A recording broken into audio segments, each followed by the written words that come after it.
Hi అండి. నమస్తే. ఈరోజైతే ఇంకొక స్పెషల్ రెసిపీతోటి మళ్ళీ మీ ముందుకొచ్చేసాను. ఇది స్పెషల్ రెసిపీ ఎందుకంటున్నానంటే, వెల్లుల్లి, ఆనియన్స్, టమాటా ఏమీ లేకుండా కూడా మంచి టేస్టీగా పాలక్ పన్నీర్ కర్రీ అయితే ప్రిపేర్ చేశాను. ఇవేమీ లేకుండా ఏం బావుంటాయి అని మాత్రం అనుకోకండి. ఒకసారి ఇలా చేసి చూడండి. మీకెలా అనిపించిందో నాకు కామెంట్ చేయండి. మనకి పూజలు అది ఆ టైముల్లో కూడా మనం ఒకసారి ఉల్లిపాయలు, వెల్లుల్లిపాయలు తినకుండా ఉంటాం గదా! ఇలా కూడా తయారు చేసుకోవచ్చు అటువంటప్పుడు. సో, ఎలా తయారు చేయాలో మరి మనం వీడియోలోకి వెళ్లి చూసేద్దాం రండి. పాలకూరని ఒక కట్ట తీసుకొని శుభ్రంగా కడిగేయాలనమాట. 2, 3 సార్లు బాగా కడిగేసి లోపల పీచు అది అదే గడ్డి అది ఏదైనా ఉంటే అంతా తీసేసి క్లీన్ చేసుకున్న తర్వాత ఇలా స్టవ్ మీద కడాయి పెట్టి వాటర్ అనేది వేసేసుకొని పాలకూర ముందుగా ఉడికించుకోవాలనమాట. పచ్చి పాలకూర కాకుండా కొంచెం ఉడికించుకుంటే ఈ కర్రీకి బావుంటుంది. ఒక కట్ట అయితే పెద్ద కట్ట వేస్తున్నాననమాట నేను. పన్నీర్ కూడా ఒక 100 గ్రాములైతే పన్నీర్ తీసుకొని దాన్ని కూడా శుభ్రంగా కడిగేసి ఇలా చిన్న మనకి కావాల్సిన ముక్కలు సైజ్ అనమాట. కావాల్సిన సైజులో ముక్కలుగా కట్ చేసేసుకోవాలి.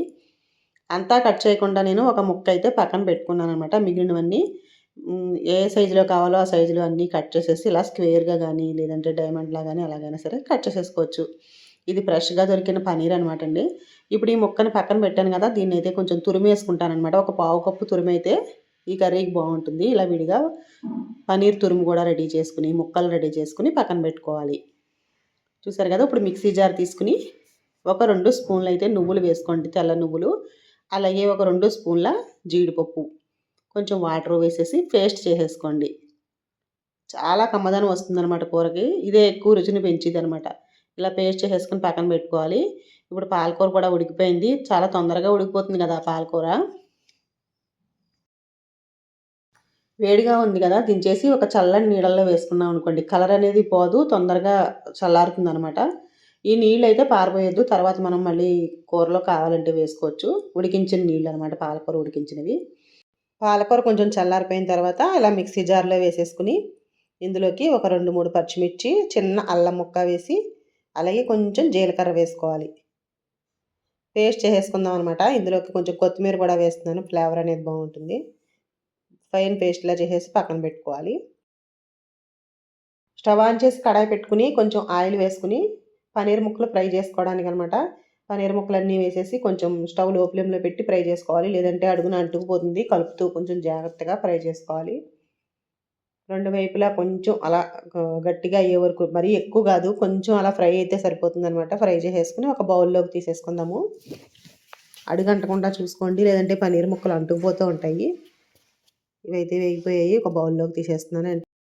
ప్రోటీన్ అది కావాలనుకునేవారు మాత్రం పన్నీర్ తింటే చాలా మంచిది. అలాగని అందరూ కూడా ఇష్టపడతారు పన్నీర్ అప్పుడప్పుడు తింటూ ఉంటారు రోజు తినకపోయినా. ఇప్పుడు ఇవన్నీ వేయించేసుకున్నాం కదా! ఇందులో కొంచెం నేను బటర్ అయితే వేశాను. బటర్ లేకపోతే నెయ్యి వేసుకోండి. అది కొంచెం వేడెక్కిన తర్వాత ఇందులోకి లైట్‌గా జీలకర్ర, అన్నిట్లోనూ నేను కసూరి మేతి అయితే తప్పకుండా వేస్తాను. ఇలా డ్రై మెంతాకు కూడా వేశాను. అలాగే కొంచెం ధనియాల పొడి, అలాగే సరిపడినంత కారం. ముందుగానే వేసేయాలనమాట. ఇలా ఆయిల్‌లో, నెయ్యిలో ఫ్రై అవుతే అదో రకమైన మంచి వెరైటీ టేస్ట్ వస్తుందనమాట అండి. మంచి అరోమా వస్తుంది. అందుకే ఇలా అన్నీ వేయించేసాను ముందు. ముందుగానే వేయించుకోవాలండి ఈ కూరకైతే తర్వాత కాదు. ఇవి కొంచెం ఇలా లైట్‌గా వేగిన తర్వాత జీడిపప్పు, అలాగే నువ్వుపప్పు పేస్ట్ ఉంది కదా! ఆ పేస్ట్ కూడా వేసేసి కొంచెం వాటర్ వేసాను. ఇవన్నీ కొంచెం సేపు ఇలాగా కలుపుకొని కొంచెం సేపు ఉడికించుకోవాలనమాట. కూర చేయడంలో ఇదొక వెరైటీ పద్ధతనమాట. ముందే ఆయిల్‌లో మనం మసాలాలు అంటే ధనియాల పొడి, కారం ఇవన్నీ కూడా కొంచెం వేయించేసుకుంటాం అనమాట. ఎప్పుడు కూడా మామూలుగా తర్వాత వేయిస్తాం గదా! ఇందులో ఇలా వేయించాలి. ఇదొక వెరైటీ టేస్ట్ అనమాట. ఇప్పుడు ఇందులోకి సరిపడినంత సాల్ట్ వేసేసి కొంచెం అడుగంటకుండా కలిపేసుకున్నాను గదా! ఇప్పుడు ఇందులో సాల్టు అలాగే కొంచెం గరం మసాలా పొడి కూడా వేసేసి కలిపేస్తున్నాను. గరం మసాలా లైట్‌గా కొద్దిగా మన ఫ్లేవర్ కావాలి కదా! అందుకని వేసుకోవాలి. మొత్తం అంతా ఇలా మిక్స్ చేసేసుకొని పాలకూర పేస్ట్ వేసేసుకోవాలి. వాటర్ కూడా వేసేసేయండి. అంటే జార్‌కి కొంచెం ఎలాగైనా పేస్ట్ అంటుకుంటుంది గదా! అందుకని కొంచెం వాటర్ అనేది వేస్తున్నాను. ఆ వాటర్ ఏంటంటే ముందుగా మనం ఉడికించి పెట్టుకున్నాం గదా! పాలకూర ఆ నీళ్లు పోసాననమాట.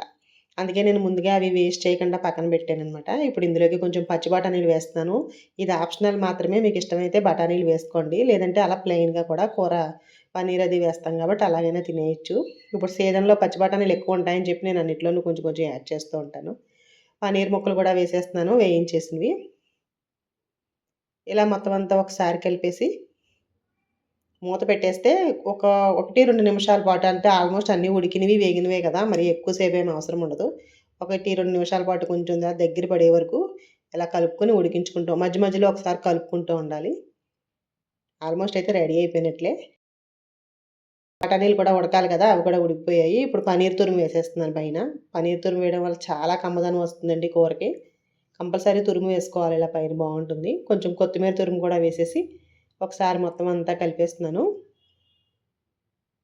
ఆల్మోస్ట్ అన్నీ వేసేసినట్టే అయిపోయింది కర్రీ అయితే. కొంచెం దగ్గర పడాలంటే ఇంకొంచెం సేపు ఉంచుకోవచ్చు, కానీ ఇలా సరిపోతుంది.